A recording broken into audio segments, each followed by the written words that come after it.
আসসালামু আলাইকুম প্রিয় শিক্ষার্থী ভাই বোনেরা। এখন আমি অনুশীলনী 14 সম্ভাবনা বা প্রবাবিলিটির যে চ্যাপ্টারটি আছে উচ্চতর গণিতের সেটা একটু সলভ করব।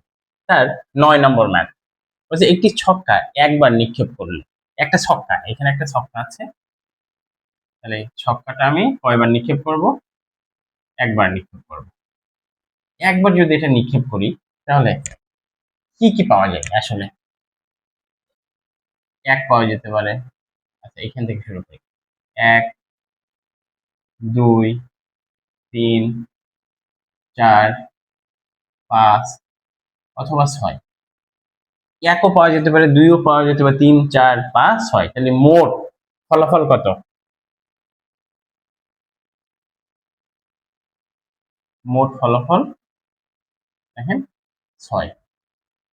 অর্থাৎ মোট ফলাফল 6। আমাদের নমুনা ক্ষেত্রেও 6, মোট ফলাফলও 6। এখন বলছে এখানে জোড় সংখ্যা কতটি? দেখেন জোড় সংখ্যা,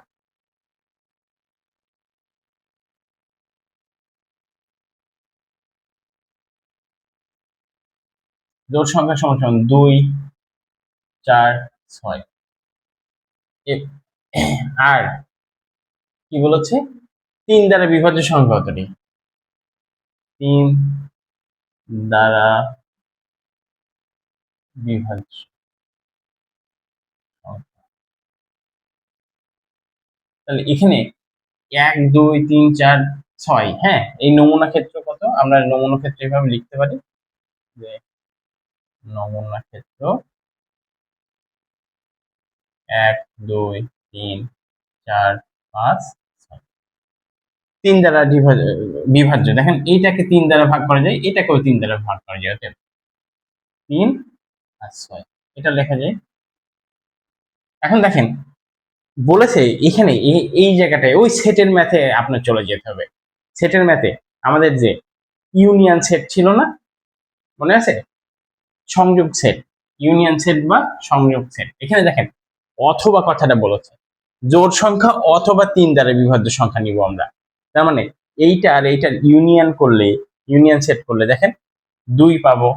তার মানে আমি যদি এখন ইউনিয়ন সেট করি 2, 4, 6 ইউনিয়ন সেট 3, 6, তার মানে কেটে তো সোজা গ্লাস, যে যা এর ভিতরে দিব সেটাই হবে। অতএব আমি 2 নিতে পারবো, 2 এর পরে এখানে 3 আছে, 3 নিতে পারবো, 4 আছে, 4 নিতে পারবো, 5 নাই, 6 নিতে পারবো। দেখেন এখানেও 6 আছে, এখানেও 6 আছে, তাই মানে কি 2টা 6 নিব না? এখানে এই গ্লাসের একটা জিনিসই নেওয়া যায়। হুম, অতএব দেখেন আমার অথবা মানে এই জোড় সংখ্যা অথবা 3 দ্বারা বিভাজ্য সংখ্যা কয়টা হলো তাহলে? অতএব অনুকূল ফলাফল কত হলো?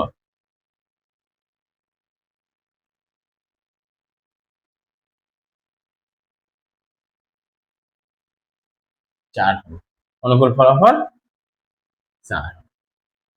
অতএব এখন আমাদের তাহলে মোট মোট ফলাফল ছিল 6 আর আপনার অনুকূল ফলাফল 4 হলো। অতএব সম্ভাবনা সমান সমান বের করতে পারবো না? অতএব সম্ভাবনা সমান সমান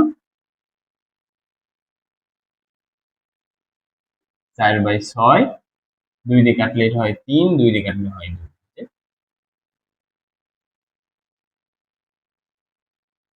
এটাই আমার অ্যান্সার। কি বুঝতে তো পারছি? আবার বলি, এইখানে এই ম্যাথটা তো ইজি একটা জিনিস, কিন্তু এখানে কি এই অথবা কথাটা, এই অথবা যখনই বলেছে, অথবা মানে কি একই সাথে দুটো হতে হবে তা না। আপনি এই জোড় সংখ্যার বেলায়ও নিতে পারেন, আবার এই বিভাজ্য 3 দ্বারা বিভাজ্য সংখ্যাও নিতে পারেন। যে কোনো একটা নিলেই হবে। এরকম না যে 2 নিলে এখানেও 2 নিতে হবে, এরকম না। এবং বলে দেয়নি, যেহেতু অথবা বলেছে আপনি এইটা নিয়েও সলভ করতে পারবেন, এটা নিয়েও পারবেন, এটা নিয়েও পারবেন, মানে যে কাউকে নিতে পারবেন।